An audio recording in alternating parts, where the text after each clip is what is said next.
The Accuracy International AX-50 was a big piece of engineering. It came in a case made from toughened military-grade polymer large enough to hide a person inside, dismembered but doable. Victor had squeezed bodies into smaller. Inside the case, thick foam rubber encased the component parts, isolated and identifiable to Victor's gaze. He checked each part in turn and acknowledged that every one was as it should be, as expected. Accessories came in a separate compartment and were, like the weapon itself, all good. Too good. He kept his thoughts to himself for the moment, still assessing. Jairo was growing even edgier, because in the dim light he couldn't see Victor's eyes in the shadow of the khaki cap, and he couldn't read the expression beneath. "What do you think?" Jairo asked when he couldn't stand the silence any longer. "You like it?" "It's beautiful," Victor said. Jairo was picking something from his teeth. "You gonna buy?" Victor kept his gaze on the rifle. "How much do you want for it?" 100,000 is the price agreed by the middleman. You have the cash? You buy?" The rifle retailed for a fraction of that, even with all the accessories, but there was a heavy premium on black market weapons. Jairo was adding a considerable premium to that premium, but for such a weapon it was a seller's market. If Victor wasn't prepared to overpay, he was never going to be able to acquire what he needed. Despite what he had said, he wanted the gun more than Jairo wanted to sell it. He rubbed the gun oil from his fingers. "Where did you get the weapon?" Jairo shrugged and adjusted his footing. "What does it matter? I'm not going to ask you where you got your money from.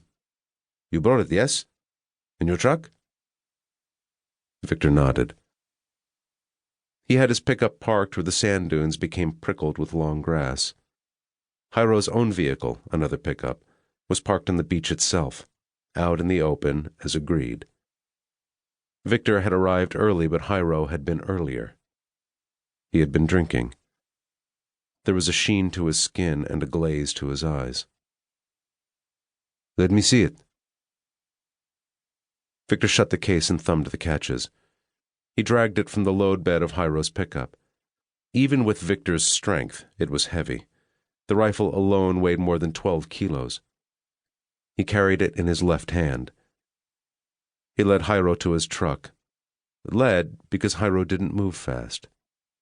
He followed at a slow pace, in part because his stride was short, like his height, in part because he had poor footwear for traversing sand, in part because of all the nerves.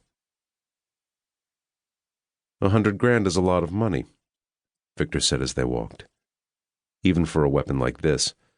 Black market rates are black market rates, I get that, but this rifle is brand new. There's still packing grease in the components. Someone tried to wipe it away, but you can't do that. You have to use it. You have to get it dirty first. You have to put it together and fire rounds and strip it apart again and scrub and clean and oil it. Then you get rid of the packing grease. Good try all the same. Jairo acted confused. "What does it matter if it's brand new? You're getting a good deal?" "That's my point. The price is too good, black market rates and all, for a brand new weapon. This has never been used. It's mint in the box. So, where did you get it?" Jairo shrugged. "I don't own the gun," he explained. "I'm only the seller." The light was fading quickly, and the blue pickup Victor had bought for cash looked almost black. He set the heavy case down in the load bed and dragged forth a sports bag. He shoved it into Jairo's waiting grip and ripped open a packet of beef jerky from a container of supplies. "Want some?" He offered the packet to Jairo. Jairo glanced up. "Looks disgusting." Victor shrugged as he chewed. More for him. Jairo wasn't hungry.